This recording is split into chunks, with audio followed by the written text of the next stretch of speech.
ఓం సాయిరామ్. శ్రీ సద్గురు సాయిలీలామృతంలో నేటి పారాయణం.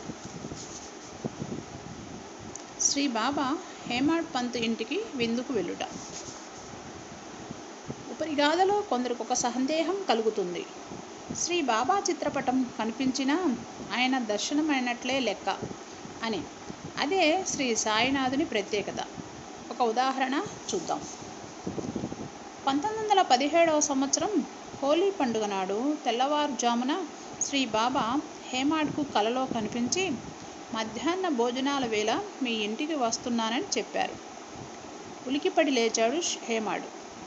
శ్రీ సాయి స్వప్న సాక్షాత్కారం వృధా పోదు. ఒకవేళ స్వయంగా రాకపోయినా ఎవరినైనా పంపవచ్చు, లేదా గురుస్థాయినీయులెవరైనా రావచ్చు. ఎందుకైనా మంచిదని మరొక మనిషికి కూడా వంట చేయించాడు. భోజనాల వేళయింది. 2 పంక్తులుగా విస్తళ్ళు వేశారు. ఆ 2 పంక్తుల మధ్యన బాబా నిమిత్తం ఒక పీట వేసి ఉంచారు. 12 దాటింది. ఎవరూ రాలేదు. వడ్డనలయ్యాయి. అయినా ఎవరూ రాలేదు. తలుపుల లోపల గడియ వేశారు. విస్తళ్లలో నేతి నబేరించారు. ఔపోషణం పట్టేందుకు సిద్ధంగా ఉండగా ఆలీ అహ్మద్, మౌలానా ఇష్ ముజాఫర్ అనే 2 వ్యక్తులు వచ్చి, ముందు నీ సరుకు నువ్వు తీసుకో, తక్కిన విషయాలు తర్వాత వచ్చి మాట్లాడతాం అంటూ పాత పేపర్లలో చుట్టపెట్టిన శ్రీ సాయిబాబా పటాన్ని హేమాడ్కిచ్చి వెళ్ళిపోయారు. ఆ తెల్లవారుజామున కల ప్రకారమే శ్రీ బాబా భోజనాల వేళకల్లా వచ్చేశారు, ఫోటో రూపంలో. అంటే ఫోటోకు వారికి భేదం లేదనే కదా. అయితే ఈ ఫోటో కథ ఏమిటో తెలిస్తే పై విషయం మరింతగా ధృవపడుతుంది. ఆలీ అహ్మద్ అనేవాడు ఆధ్యాత్మిక చింతన గల వ్యక్తి కావడం వలన బాంద్రాలోని అతనింట్లో ఆనాటి సజీవ యోగులైన తాజుద్దీన్ బాబా, మౌలానా సాహెబ్, మహమ్మద్ హుస్సేన్, అబ్దుల్ రహమాన్ మరియు శ్రీ సాయిబాబాల చిత్రపటాలను తగిలించుకున్నారు. ఇలా ఉండగా ఆలీకి కాలి మీదేదో కురుపు లేచి శస్త్రచికిత్సకని బొంబాయి వెళ్ళి అక్కడ అతని బావమరిది అయిన నూర్ మహమ్మద్ పీర్ బాయ్ ఇంట్లో బస చేశాడు. అందువల్ల బాంద్రాలోని ఇల్లు మూతపడిపోయింది.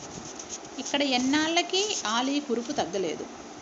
ఏ కారణం వల్లనో ఈ యోగుల పటాల మీద విరక్తితో ఉన్న నూర్, నీ ఇంట్లోని ఉన్న యోగుల బొమ్మల్ని ఏట్లో పడేస్తే నీ కురుపు ఇట్లాగే తగ్గిపోతుందని సలహా ఇచ్చాడు. సహజంగానే విగ్రహారాధనకు వ్యతిరిక్త భావాలున్న వాడడం వలన కొంత, కురుపు మీద బాధ భరించలేక కొంత, వెంటనే తన మేనేజర్ని బాంద్రా ఇంటికి పంపించి ఆ పటాలన్నీ సముద్రంలో పడవేయమన్నాడు ఆలీ. అతను అలాగే చేశాడు.